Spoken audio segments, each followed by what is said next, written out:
Welcome back to Focus on Africa. There have been clashes between police and protesters in the Senegalese capital after a court handed down a 2-year prison sentence to an opposition leader. Ousmane Sonko was cleared of raping a woman in a massage parlor, but convicted of a separate criminal offense of immoral behavior towards someone under the age of 21. My colleague Ikaba Koi is here in the studio and she's going to provide us with a breakdown of the situation in Dakar at the moment. What's going on there? I mean, since this court verdict was given this morning. As you've well mentioned there, Peter, police in Dakar have been clashing with protesters because they're terribly upset about the opposition leader Ousmane Sonko being arrested. As you know, he's been sentenced to 2 years in prison for corrupting youth, that's allegedly. However, he has been cleared of raping and sending death threats. Just to recap, the woman that you just mentioned, that she was in the massage parlor where the incident happened. It happened in 2021. Sonko has denied those claims and he has not been cooperating with the procedures in court.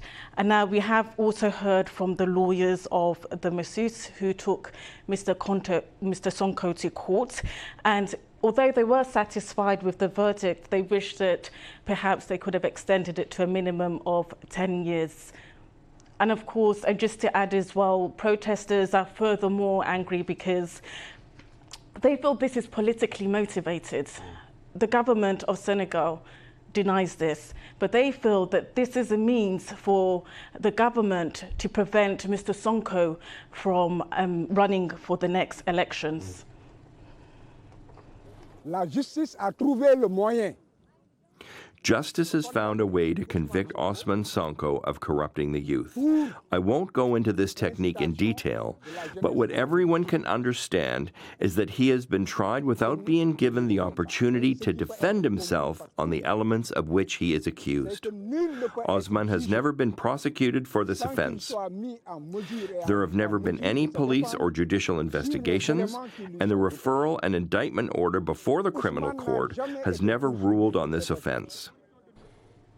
So, Ikaba, I mean, Ousmane Sonko is trying to vie for president next year during the elections. He says Macky Sall, the current president, wants to prevent him from standing because he wants to go ahead and stand for an unconstitutional third term in office. Does this ruling today have any implications for Mr. Sonko? Well, Peter, it's not very clear at this moment in time whether the sentencing of Mr. Sonko will prevent him from running in next year's elections. However, the Senegal's electoral code clearly stipulates that one with criminal convictions cannot run again for office. So that's something that we'll have to monitor very carefully, but the likelihood is very high no. And what about the government? Has there been any reaction from them towards this conviction today, or what's happening on the streets? Well, as I mentioned earlier, the protesters are accusing the government of denying Mr. Sonko the opportunity to run for presidency. The government has denied this. What the government is saying about Sonko is that he has violated laws. They have accused him of inciting insurrection among youths. You know, youth obviously follow his every word, and that has led to many killing of the shits. Loads of youth have died as a result. And also these marches that have been orchestrated on the youth, they allegedly have not been given authority by the government. Okay. All right, we'll leave it there. Ikaba Koi, thank you for that update on this story. Much appreciated. Now, the game of golf is